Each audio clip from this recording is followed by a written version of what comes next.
4 years ago, we launched Lancaster Water Week.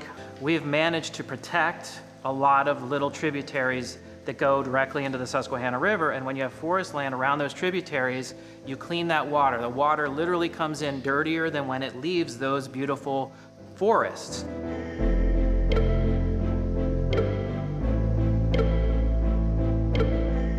We recognize that Lancaster County is the #1 contributor of nitrogen, phosphorus, and sediment to the Chesapeake Bay, so there's a lot of pressure on us to do the right thing in our community, but that we didn't have a general understanding amongst the population of how special these waterways are and how important it is to really focus as a community on cleaning them up. And it's achievable.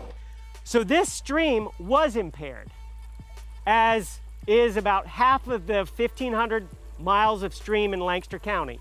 But as of a couple years ago, this little tributary, it was on DEP's impaired waters list, and now it is off. There's so many of us, there's so much farming, there's so many cars. Why is this stream restored, recovered? Part of it, without question, is the forest we're standing in right now.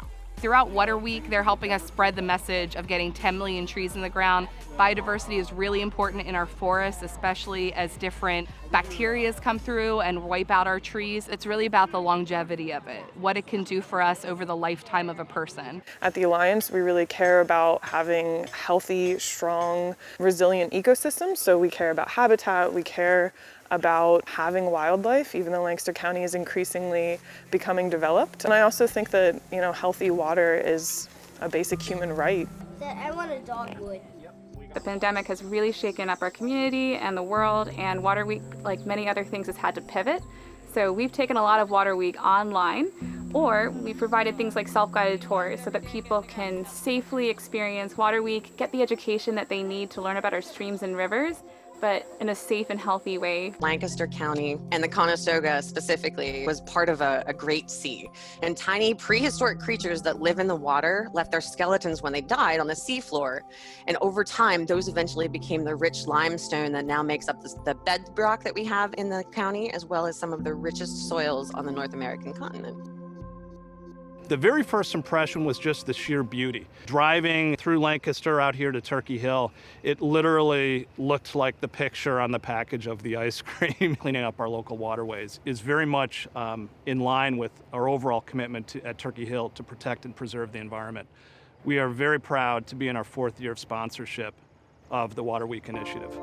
So the Lancaster Water Week Pledge has 3 action steps. The first action step is to create habitat, to plant native trees and shrubs and flowers that will capture rainwater, and these will also have the benefit for habitat for the bees and the birds.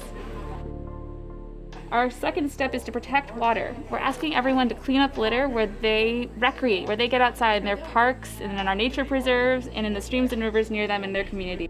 Our third step is to explore outdoors. Go take a hike. Explore the streams and rivers in Lancaster County that your pledge is helping to protect. Protect the Water Week Pledge! I pledge to protect clean water. We took the Water Week Pledge. If our environment isn't healthy, then we can't be healthy. I pledge to protect clean water and natural habitat. So we take the pledge to plant the trees in our backyards. We took the Water Week Pledge. We took the pledge. I took the Water Week Pledge. Took the pledge because clean water is important for our generation and our future generations. To me and to Lixwama, that's what Water Week is all about, bringing people together to enjoy the outdoor space, to do something meaningful and purposeful, and to really invest and give back to our community. Brookfield Renewable and our employees are really excited to be part of Water Week, which emphasizes clean water and recreational areas. And we look forward to continuing to partner with the Conservancy and the community and preserving land for many years to come. Here at Eurofins, last year we planted these 1,200 trees. This year we're hoping to put in a rain garden, and I think it's really important for us to do that to protect and enhance our native wildlife. Finding that balance between nature and human needs is really what my goal is, so that we can make the best decisions possible without denigrating or deteriorating either of those two components. This whole situation with the pandemic, I think, has inspired people to spend more time outdoors. That hopefully is a springboard to even more awareness and more interest in our environment and protecting it. There's nothing more important to people's health and well-being than water. And for the Conservancy to choose water as a focus is fantastic. It takes active engagement of all citizens to assure clean water for now and for future generations.